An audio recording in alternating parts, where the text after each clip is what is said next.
And so if you got d over dx, that means take the derivative of this stuff that's inside of the bracket. So if you're taking the derivative of x to any power here, then you're going to multiply out front by the exponent, by that n, and then you're going to subtract 1 from the exponent. And the great thing about this is this rule works in all of those different situations that you guys were using last night. So as we go through these, you'll see that this rule is going to work in basically all situations. So you don't have to have a separate rule for every single situation that you might encounter. So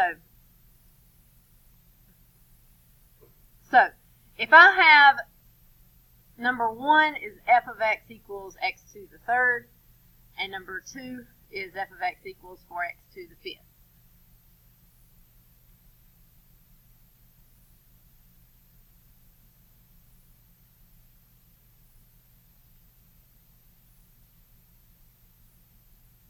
This power rule can be applied. And so all of that limit definition, I'm just going to remind you so you will truly appreciate how much easier this is, or hate me for making you do it the other way in the beginning. So if I was going to do the limit, the derivative of x to the third, I would have to do limit as h approaches, let's see, let me get this right. Limit as h approaches 0 of x plus h cubed minus x cubed all over h, and then I would have to write that out to the third power, so it'd be like, I'm not going to do the whole thing because we have a much easier rule now, but I would have to do all of that work for just this little tiny problem. But now that we know the power rule, we can just do what it says to do. So the derivative of f of x is going to be, we will multiply out front by the 3, and since there's nothing there, it's just going to be a 3, and then we'll have x to the second power. Subtract 1 from your exponent. And that's all you got to do. If we finished out this problem, if we did all that stuff, we'd get 3x squared. So much easier. We just cut homework into like 5% of the amount of time that it would have taken you if you had to do limit definition of everything. So, so for number 2, when we take the derivative of that, Justice, what would we get for the derivative?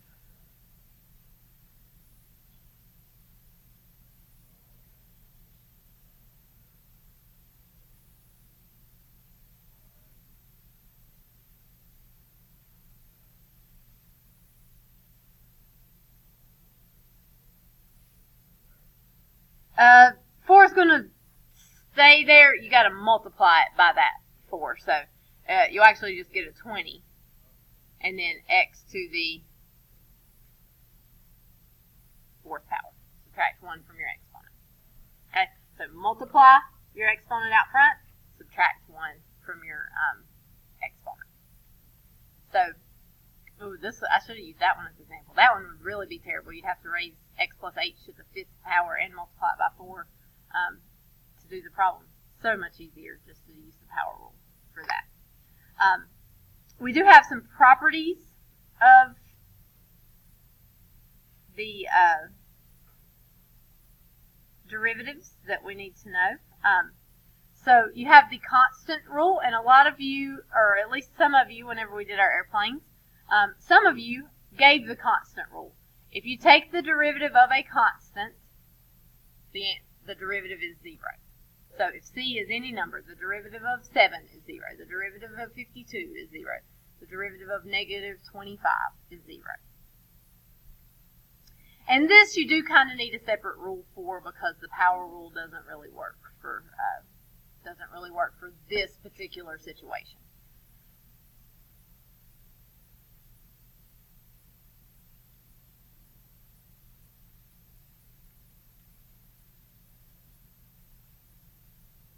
Okay.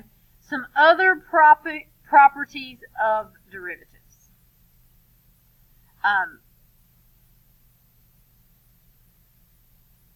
If we are multiplying by a scalar multiple is just a number. So like 3 times f of x, or 2 times f of x, or negative 7 times f of x. If we take the derivative of a scalar multiple times f of x, it's just going to be 2 times whatever that derivative is.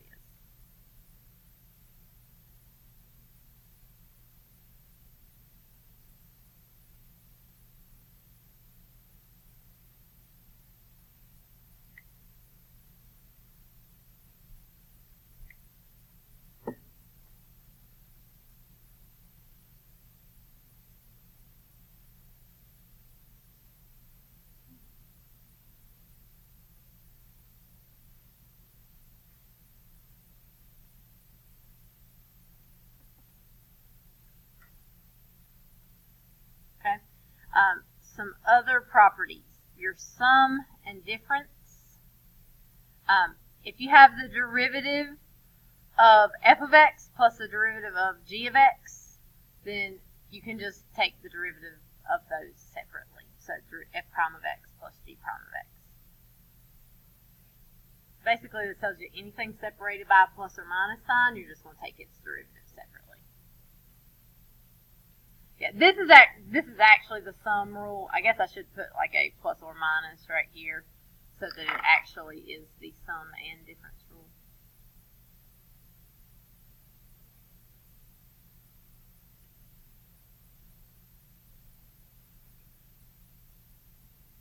Okay, so these properties come in handy whenever we have problems like number 1 and 2 that we see here.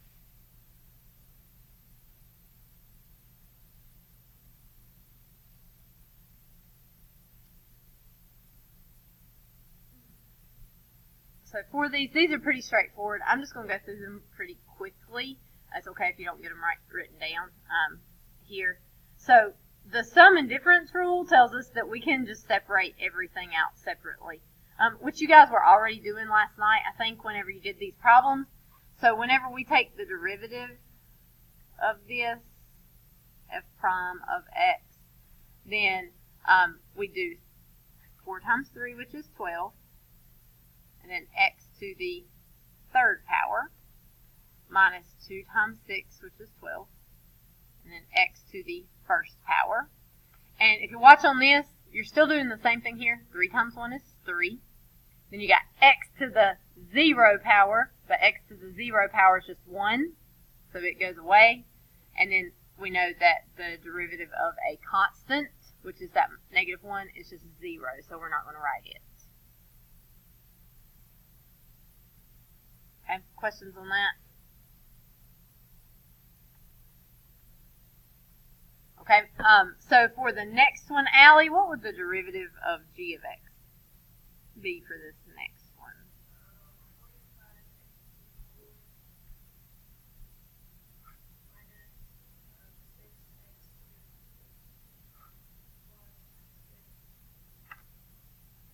And that'd be it, right?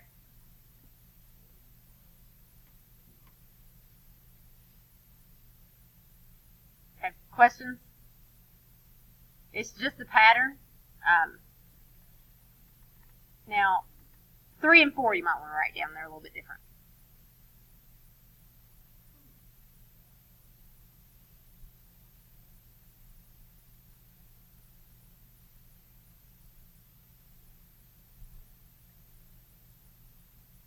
So, for example 3, we've got y equals 1 over x to the 5th.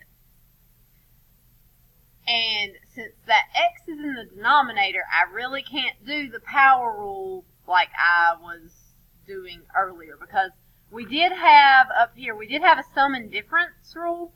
We had a scalar multiple rule. So if you're multiplying out front by something, you can still do the problem. If things are separated by plus or minus signs, you can do that. But there was no quotient rule for this, right? There was no division property that we could use. There is actually going to be something called the quotient rule that we could use, but there's an easier way to do this problem. So what we want to do for this problem is first, before we take it, this is not taking the derivative, I can write this as x to the negative fifth power. So if you have a x in the denominator, you can write that using negative exponents. And then you can take the derivative using the power rule, because now you just have x to a power. So when we take this derivative, whenever you have y, when you take the derivative, you could write that one of two ways. You could either write y prime, or the one I think you'll probably see more often is you can say dy over dx. So dy over dx is the derivative of y with respect to x. Both of those mean that we've taken the derivative of that function. And so when we take the derivative here, we'll multiply out front by negative 5. We'll have x, and then it'll be to the negative 6th power. The biggest mistake that students usually make is they put negative 4th, because you're thinking of subtracting 5 minus 1 is 4, but you're actually doing negative 5 minus 1, which is negative 6 for that. And then sometimes it'll be left like this. Sometimes they'll go back to writing it without the negative exponent, so they might put that x to the 6th back in the denominator. It doesn't really matter to me which way you leave it, but you'll see these multiple choice a lot of times if they're given to you, and sometimes they'll put it back into the denominator. Sometimes they don't. Okay, questions? So if you got something in the denominator, use some negative exponents. For number 4, you've got f of x equals the cube root of x. So what you're going to have to do here is write this as fractional exponents. So you might remember whenever we had the root of x to the a power, we rewrote that as x to the a over b. The root goes on the bottom of the tree, so the root goes on the bottom of the fraction here. So we're going to have to do the same thing here before we can use the power rule. This is like x to the first power. So we could rewrite f of x as x to the 1/3 power. And then when we take the derivative, and notice for all these when I take the derivative, I'm labeling it as the derivative. Please, please, please, even in your homework, even when you're wanting to be lazy, please label it every time. Because if this is not labeled on pre-response questions, if you're not labeling everything, then you end up getting like no credit, even if you've got the right answer a lot of times. So make sure you label it f prime of x. And so we multiply out front by the exponent, so we get 1/3 x to the, what are we going to get for the new exponent? Anybody know?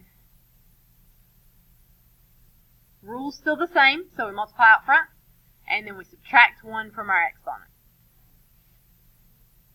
We get negative 2/3, because we have to do 1/3 minus 1, which is going to be 1/3 minus 3 over 3. And so we'll get negative 2/3. So we'll get 1/3 x to the negative 2/3.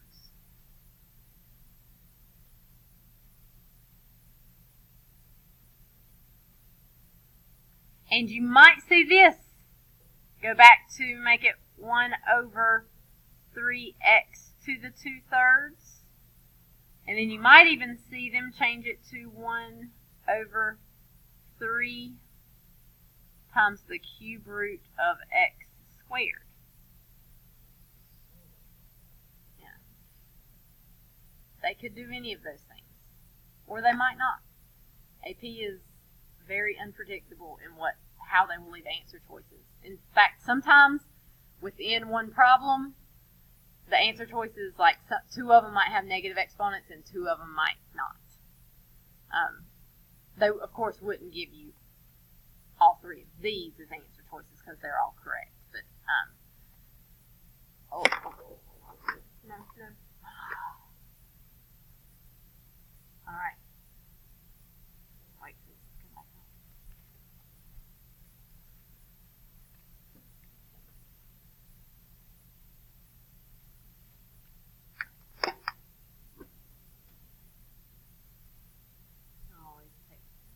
tell you the question for the next one. It's going to say, find the slope of f of x equals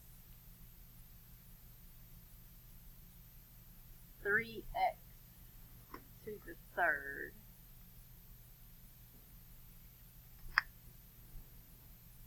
minus 4x squared at, and then we're going to have three different ones for this. That's what's coming up.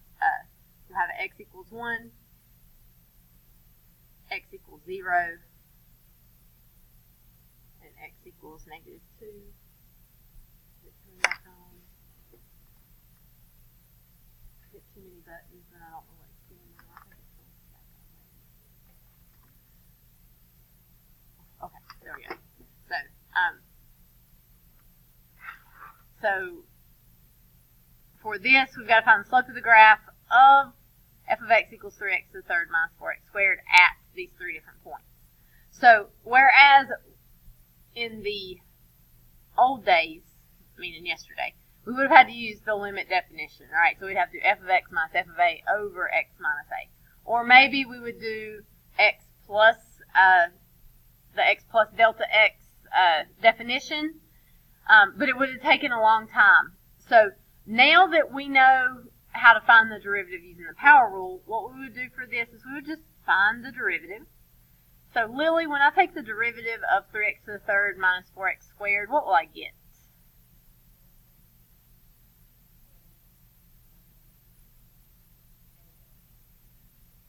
Very good. And so if I want to find the slope of the graph, which the derivative tells me the slope, then I would just plug in 1. F prime of 1 would be 9 times 1 squared minus 8 times 1. So that's going to be 9 minus 8. So I would get 1. So at x equals 1, the slope of the graph would be 1. If I wanted to find the slope of the graph at 0, I would find f prime of 0. Also notice how I'm labeling that f prime of 0. Label it, be in the habit of it. So you get 9 times 0 squared minus 8 times 0. And that is just going to give you 0. So you have a slope of 0 at that point. And then if you want to find the slope of the graph at negative 2, you would have 9 times negative 2 squared minus 8 times negative 2. So that's going to be 9 times 4. So we get 36 plus 16. So we would get a slope of 52 at negative 2. So pretty steep slope at negative 2. You probably could. You would be like Spider-Man.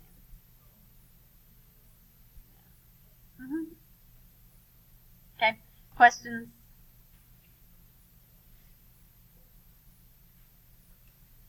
Alright, so if we're asked to do something like this, find the equation of the line tangent to f of x equals 1 over x squared at x equals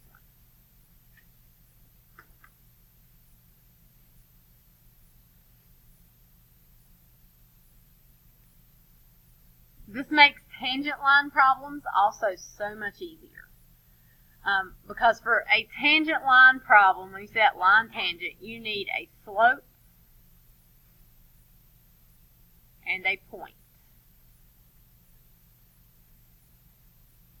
And so the slope is going to be the derivative. So we need to find f prime of 1. And the point, we just need to find f of 1.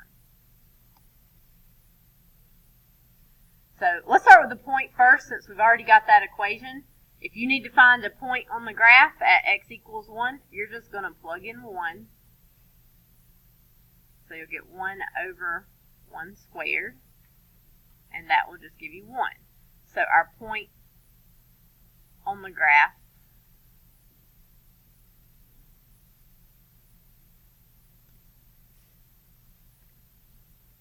is 1, 1. And then to find the derivative, before we can find the derivative here, we really need to rewrite that with negative exponents. So Liliana, f of x equals 1 over x squared. How could we rewrite that with negative exponents?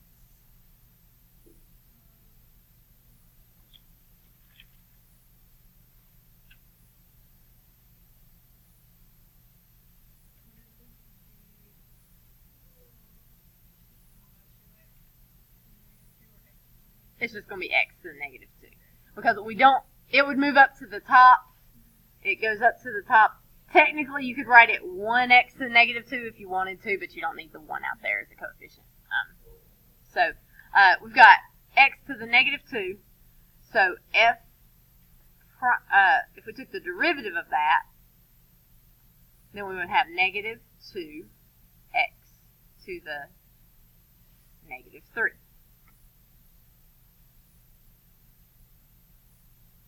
And it is a little bit easier to solve here if you do negative 2 over x to the third, because otherwise, if we don't have a calculator doing those negative exponents, since we're plugging in 1, it's not going to be difficult. But if we're plugging in any number besides 1,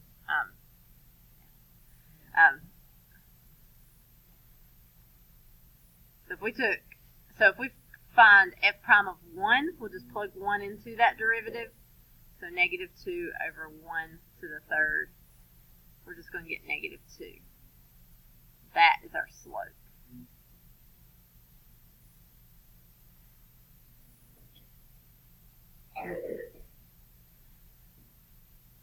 And so we've got y minus 1 equals negative 2 times x minus 1. And that is our equation of our tangent line.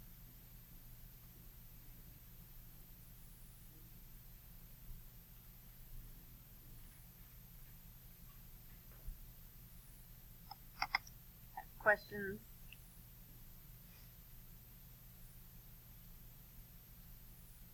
I don't want to do that today. Okay, we're going. Let me just squeeze in one more example here that I want you to see. What about if we had f of x equals 3x to the 5th minus 4x squared plus 2 over x squared. So if we have this and we're asked for the derivative, so we've got this and we're supposed to find f prime of x. We cannot take the derivative of the top and the derivative of the bottom. That is not a property of derivatives that we can use. So the only way, right now anyway, the only way we know how to take derivatives is to be able to use that power rule. And to be able to use the power rule, we just have to have basically polynomials. So for a problem like this, what you're going to have to do is you're going to have to use the love connection. This is the triple love connection here. So, Hunter, is back, buddy. Whenever we do this, we'll have f of x. Notice it's still f of x. We've not taken the derivative. Quit throwing the football in the room. So we'd have 3x to the 5th over x squared minus 4x squared over x squared plus 2 over x squared. And so if you simplify here, you would cancel 2 of those x's with 2 of these, which would give you 3x to the third. Here the x squareds would just cancel, so you'd have minus 4. And then this one won't simplify, but I could write it with negative exponents. So I could just move that x squared up to the numerator and have 2x to the negative 2. And so once we get the problem to look like this, then we can use the power rule. So we would have f prime of x equals 9x squared. What's the derivative of negative 4? 0, so it's just gone. And then we'll have minus 4x to the negative 3. They might leave it like that. They might write it as 9x squared minus 4 over x to the third. If they're really mean, they might even do this. 9x to the fifth minus 4 all over x to the third. They might get common denominators here, like that. It's a possibility.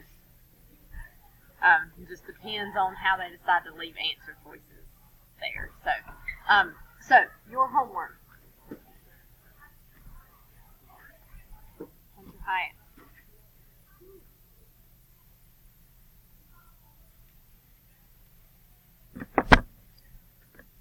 Okay, so homework is going to be, let's see, it is page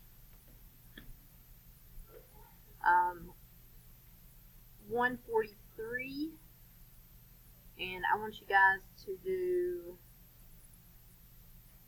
3 through 17 odd, and then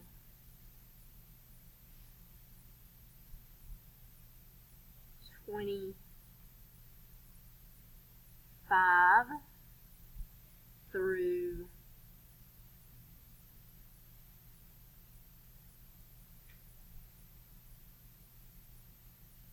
33